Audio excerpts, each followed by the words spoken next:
So, I was cutting grass in my backyard one day, and as usual, I found those small chunks of bone scattered all over the place. Every other month or so, it happens, and at first, I just thought someone's dog had been playing in my yard, but then I realized that only one neighbor had big enough dogs for something like that. I started to suspect who might be responsible, but I never knew for sure. So, every time I found a bone, I just pick it up and toss it into this little storage container on my porch. Over the years, I accumulated quite a collection of them, which was pretty weird, but I didn't really think much of it. One day, I came home from work and saw someone lobbing bones over the fence that separated our yards. It was this older guy, cutting grass, and he must have gotten tired of using his mower or something. Instead of just throwing the bones away like a normal person would, he decides to dump them all in my backyard because, well, let's be real. Now, I'm not proud of being petty, but sometimes, that's how I react when things get under my skin. This guy was clearly doing it on purpose,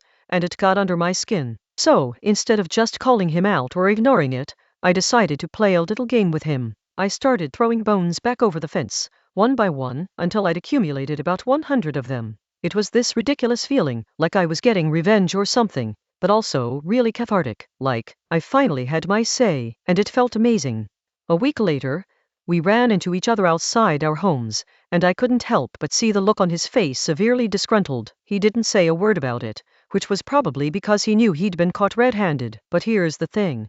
I haven't seen any bones since that day. It was like we had this little silent agreement that things would stay as they were, and honestly, it feels kind of satisfying to know that I got my revenge, but also to have brought some closure to the whole situation. What would you do in this situation? Follow for more stories.